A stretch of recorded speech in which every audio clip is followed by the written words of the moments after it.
In this video, we're going to see our ironclad warriors, our late 100 Years' War army I have here. I have many more back home. These are late 100 Years' War armies, part of Perry Miniatures. It's the plastic range, Agincourt range.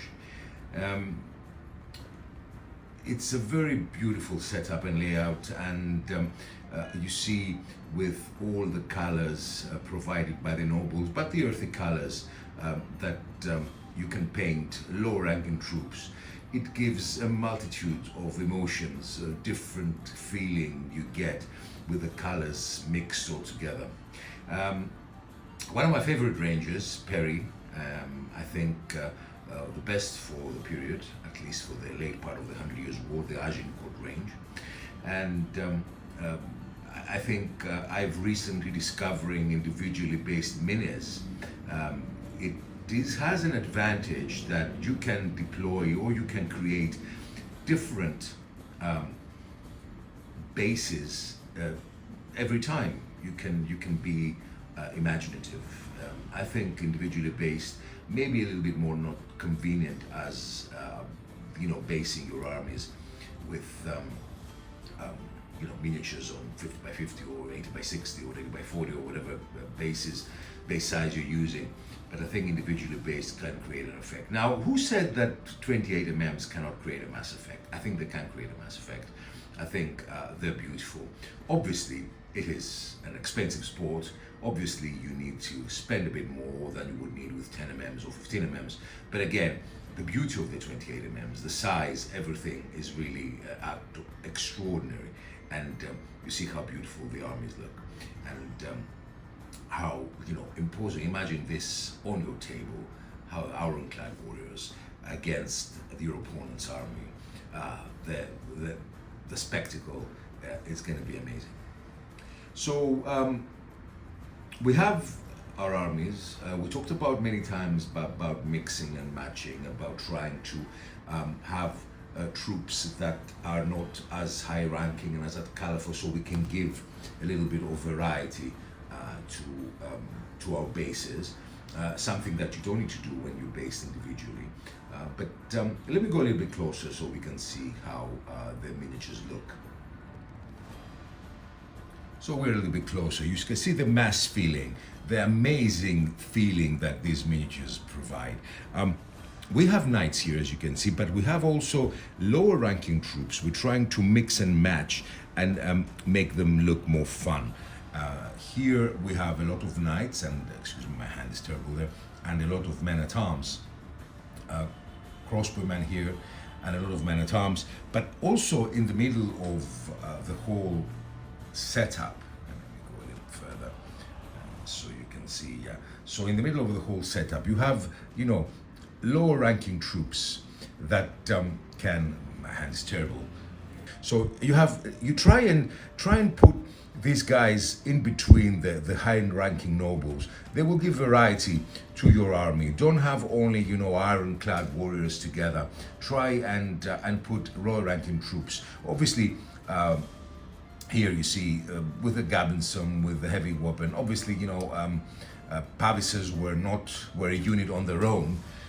Historically, this is not accurate, but again, they're low ranking. So try to mix and match a little bit and make your armies more interesting. So see here the variety.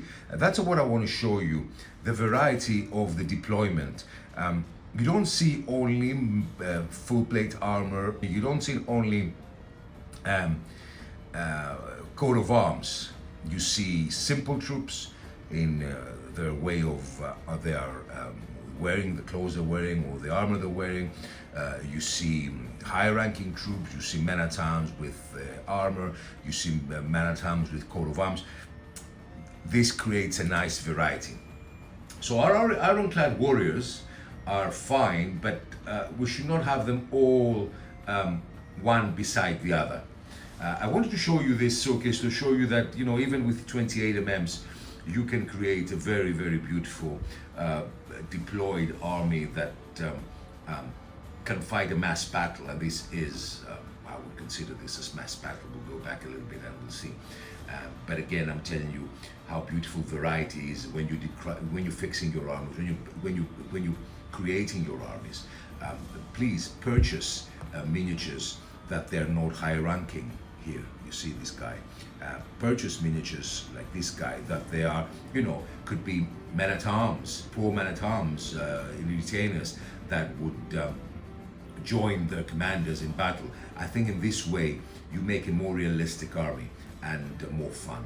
Now again, I'm telling you, I'm really happy. I have, you know, my favorite armies are my 100 Years War, early 100 Years War armies from Claymore castings.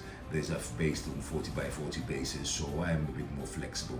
But I think individually based gives you a lot of potential. Obviously you can play skirmish games. At the same time you can, you know, have movement trays and deploy every time you have a new unit, a different setup. And that is why I think I like the way they are, the flexibility of deployment of the miniatures, that they are individually based. Here in the back you see longbowmen, and this is not even half my collection. The other half is back home, but unfortunately, as you all know, it's not accessible every time. I need to go there. So longbowmen again, beautiful range, Agincourt range from Perry Miniatures. I think maybe one of my favorite. Although plastic is a bugger to paint, to glue it. I mean, it's a headache. It's really a headache. It takes more to glue these minions than actually to paint them, I think. So yeah, look at the colors. I mean, this is basically a showcase. Look at the colors that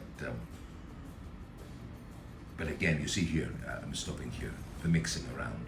You see, you have two very normally, you know, with Gabenson troops beside the commanders or on their own, and you have, you know, the knights in the back, all together very well.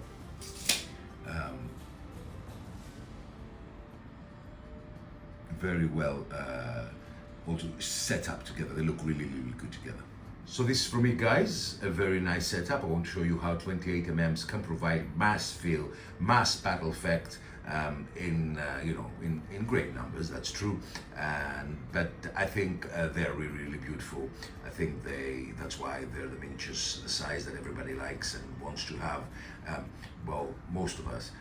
But again, as I told you, it is. The Agincourt range is beautiful, and it portrays perfectly the era. So this for me, guys. I hope you enjoyed the video. Thank you so much for watching. I hope you enjoyed the showcase, and bye-bye. Have a great weekend. In the next video, we're going to do mix and matching for militia. It's something I want to show you, and we're going to use these armies to mix and match militia. So thank you so much for watching, and bye-bye.